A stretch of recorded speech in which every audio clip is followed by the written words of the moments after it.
weird people in the mentally illness community. My sister yesterday, I was walking outside and I looked really confused. And we had a visitor at my house.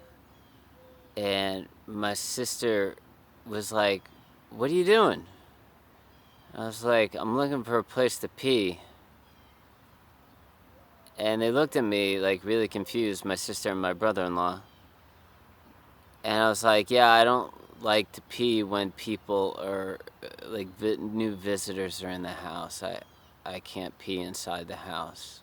I feel weird about that, so I had to find a place to pee outside." And my sister was like, "You're so weird." I was like, "Yeah." And I think that's the biggest problem in the mental illness community. Like we're just very odd people. And you know, the number one reason for suffering, they say, like Tony Robbins says, suffering is me obsessing about me, right? So it's like, yeah, that's very true. But I think the problem with mentally ill people is people think we're weird, right? So they don't want to hang out with us. So we have to spend a lot of time by ourselves because people don't want to hang out with us because we're weird or we're not the same person all the time. We're not predictable, so people are scared of us or they don't want to be around us, really. I don't blame them, really. Or we're just scared of people and we don't want to be around people.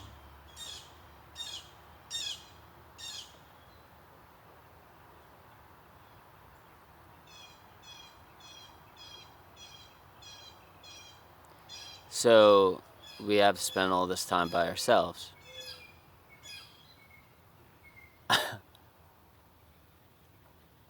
And what do you do when you spend time by yourself?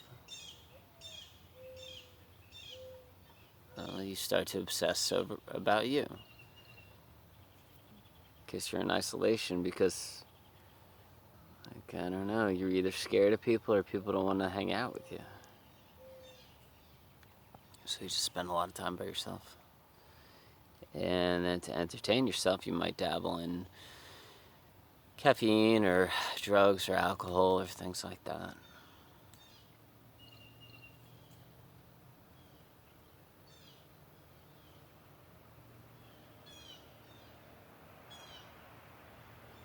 You know, I don't know why I make these videos. I think it's just because it's something to do.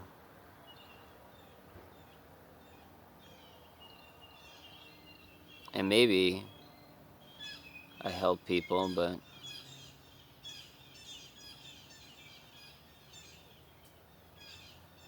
I don't know.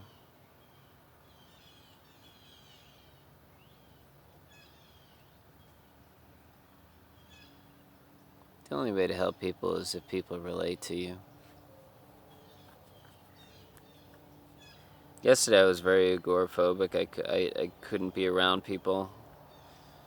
I couldn't see people, and I was trying to spend time with my niece, and like I felt really bad because I couldn't communicate with her, and I felt like I don't know. And I told her I had a really hard time with having relationships with people.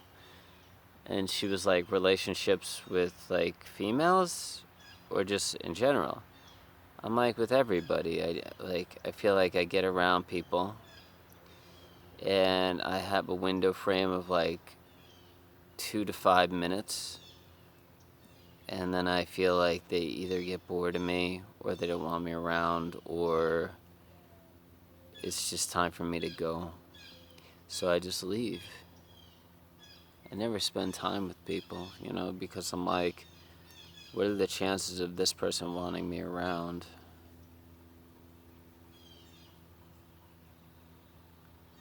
So I just go back to being with myself,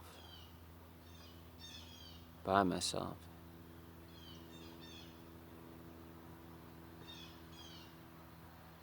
a very lonely life being mentally ill. It doesn't have to be, but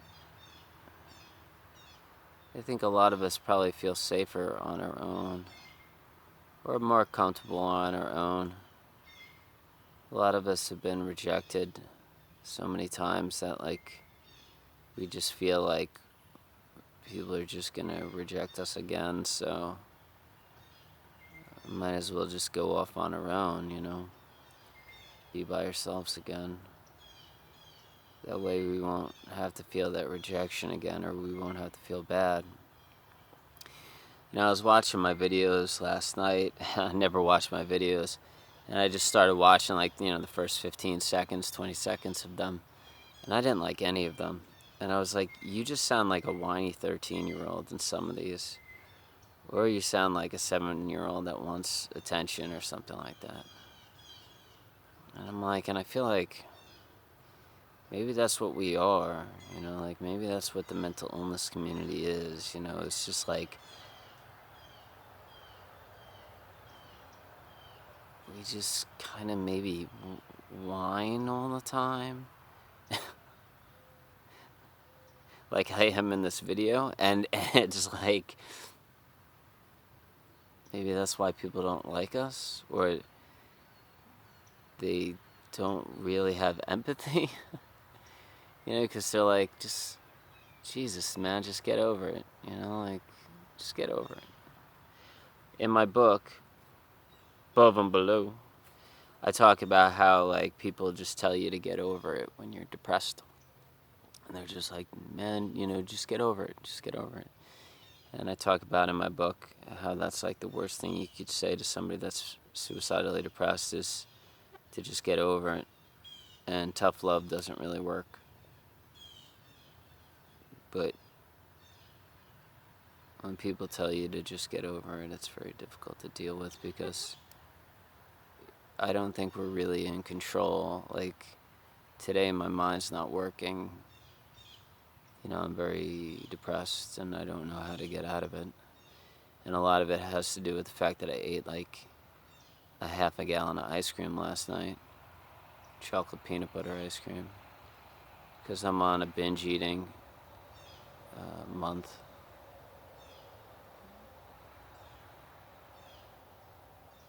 I either don't eat junk food at all or I binge eat.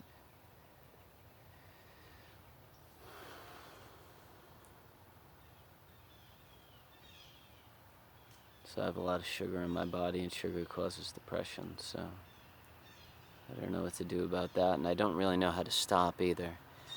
You know, I'm not very happy in life right now. I don't know what I'm doing. I don't even know why I'm making these videos, and some people either like the videos or they don't, but, like, the thing is I don't know how to stop. I don't know how to stop doing anything.